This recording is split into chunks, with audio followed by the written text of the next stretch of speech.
El secretario Omar García Harfuch ordena desmantelar a todo el cártel Jalisco y descubre que el cantante Peso Pluma también estaría detrás como operador financiero de esta organización. Y te sorprenderá ver cómo es que Trump se quiere adjudicar toda esta operación de la caída del Mencho. Vamos a revisar la noticia, vamos allá.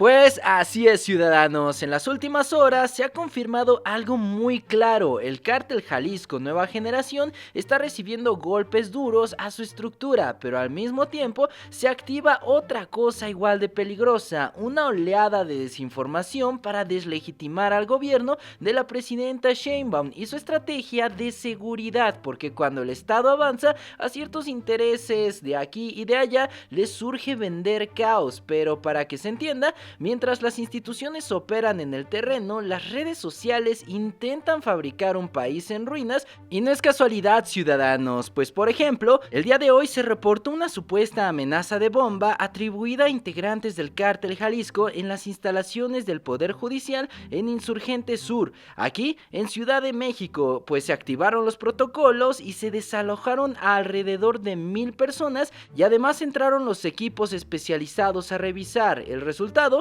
ningún artefacto explosivo, nada, absolutamente nada, es decir, puro ruido mediático y para encender el miedo colectivo. Y cuando el miedo se prende, algunos medios lo convierten en ratings y algunos políticos lo convierten en discurso.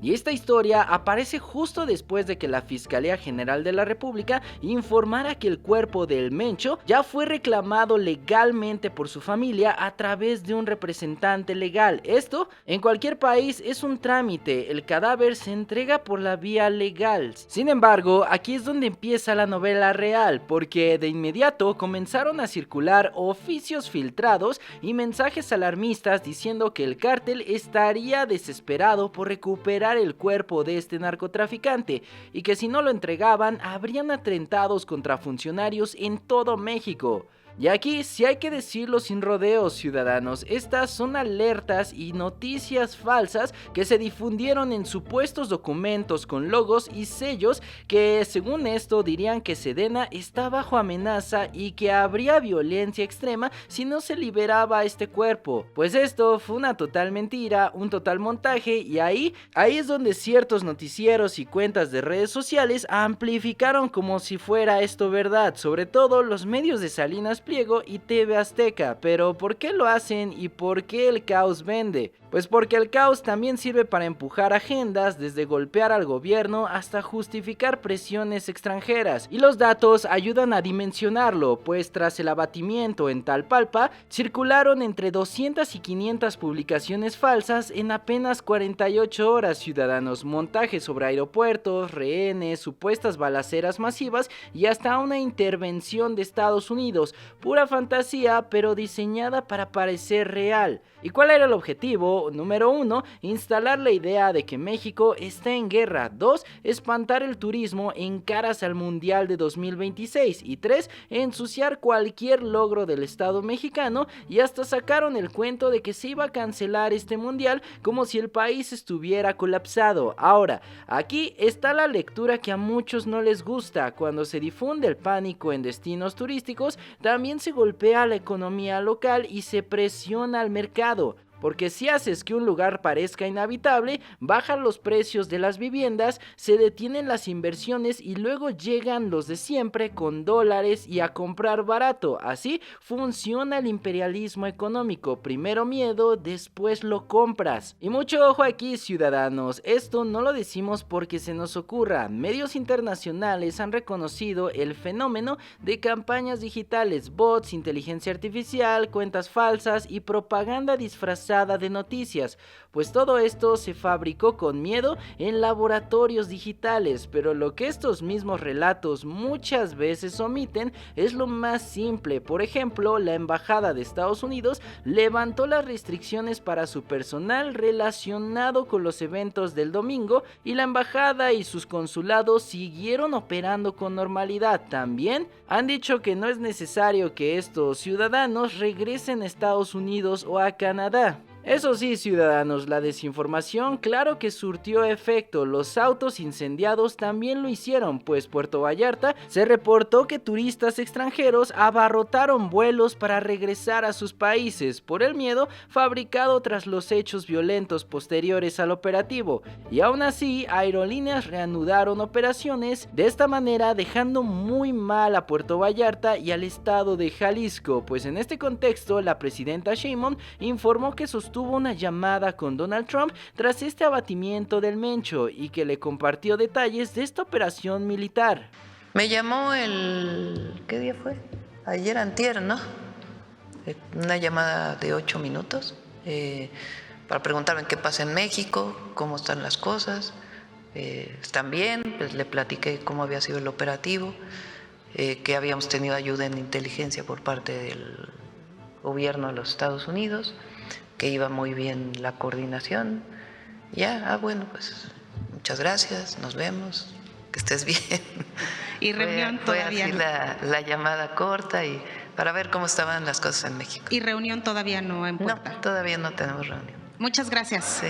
Pero aquí viene lo interesante, ciudadanos, porque después de esta llamada, Trump no pudo evitar lo que ya es su deporte favorito, adjudicarse todas las operaciones en un mensaje público directamente ante el Congreso, diciendo que han derribado a uno de los capos más mortíferos del cártel de todo el planeta, así como si él hubiese estado en Tapalpa con casco y con botas. Y eso nunca fue cierto, ciudadanos, es una total contradicción lo que está diciendo Donald Trump respecto a la versión oficial mexicana. Territory in our region, including large parts of Mexico, really large parts of Mexico, have been controlled by murderous drug cartels.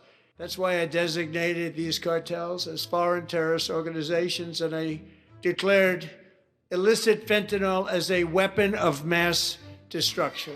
And with our new military campaign, we have stopped record amounts of drugs coming into our country and virtually stopped it completely coming in by water or sea. You probably noticed that. We've also taken down one of the most sinister. American warriors carried out one of the most complex, spectacular feats of military competence and power in world history. No one's seen. Sin embargo, ciudadanos, lo más grave no es el ego de este pedófilo, eso ya lo sabemos, sino el efecto político que desencadena, pues cuando Estados Unidos se apropia del operativo, también intentan poner una narrativa de tutela como si México no pudiera hacer nada por sí solo, pues ante esto la presidenta Sheinbaum ya respondió con claridad: Estados Unidos pudo haber aportado información o coordinación, pero la operación la ejecutaron las fuerzas mexicanas y eso es importante de repetirlo. México puso la estrategia, México puso el territorio, México puso la logística y también México puso a los muertos.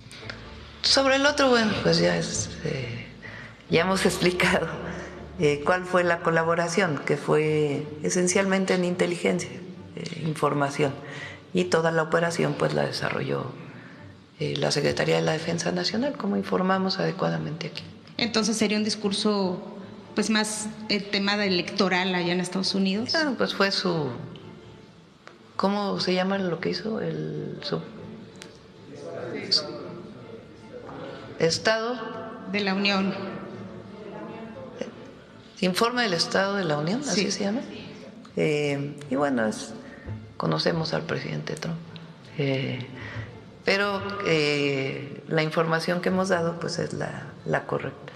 Porque mientras desde Washington se reparten los aplausos a este pedófilo, hay quienes reciben la bandera en un ataúd y son las familias de los soldados caídos. De eso se está queriendo burlar este presidente Donald Trump. Sin embargo, mientras toda esta narrativa surge en redes sociales, el secretario de Seguridad Ciudadana, Omar García Harfuch, continúa desmantelando la estructura del cártel Jalisco con detenciones y con golpes operativos. Por ejemplo, el narcotraficante nombre Rubén Guerrero Valadez, alias el R1, murió durante el enfrentamiento en Tapalpa y no era cualquier persona, pues se le señala como uno de los hombres más cercanos al Mencho y parte del grupo de sicarios que lo custodiaba. Además, esto significa algo, no solo cayó una cabeza, también se están desmantelando los círculos de protección, los mandos y la logística que sostenía esta organización, el Cártel Jalisco. Y claro, este golpe no solamente quedó ahí,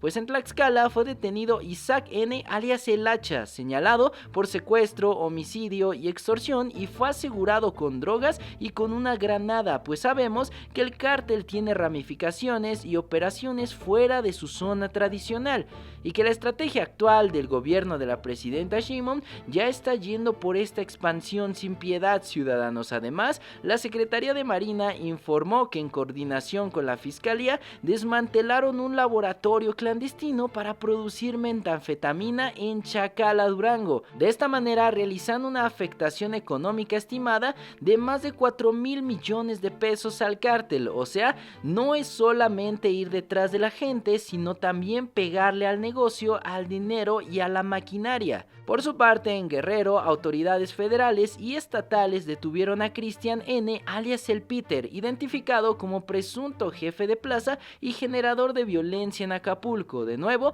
no son hechos aislados, ciudadanos, son piezas del mismo mapa. Ahora, también hay un componente judicial, pues un juez federal impuso prisión preventiva a 2 hombres detenidos en Talpalpa durante este operativo. Ellos alegaron que no portaban armas y que estaban atados y humillados, pero eso ya lo determinará el proceso. Lo que importa es que estos personajes eran directamente parte de la protección del Mencho y ellos también habían formado parte de estos operativos, los cuales el Cártel Jalisco habían ordenado para que se ejecutaran directamente en las carreteras. Y si hablamos de más desmantelamiento, no basta con capturar a operadores armados, sino que hay que ir por los lavadores de dinero y por estas redes financieras. Por eso tomó fuerza la información de que autoridades financieras mexicanas como la UIF ya están investigando posibles esquemas de lavado de dinero en entornos vinculados a la industria musical,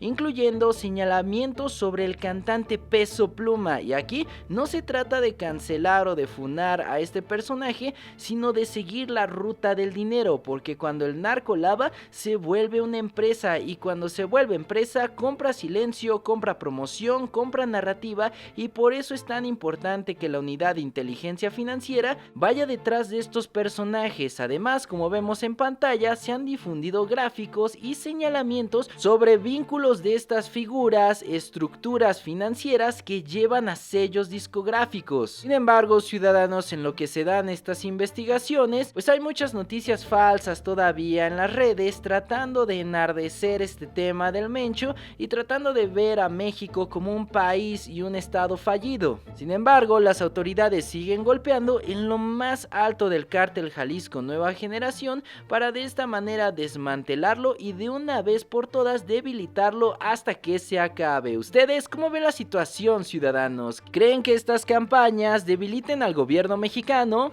Dejen todos sus comentarios acá abajo y abramos el debate. Y bueno, ciudadanos, toda la información que vaya saliendo referente a este tema la estaremos tratando pertinentemente en este canal. Y sin más que agregar, yo me despido. Yo soy un ciudadano desconocido y me dio muchísimo gusto haberlos saludado en la Cuarta República. ¡Hasta luego!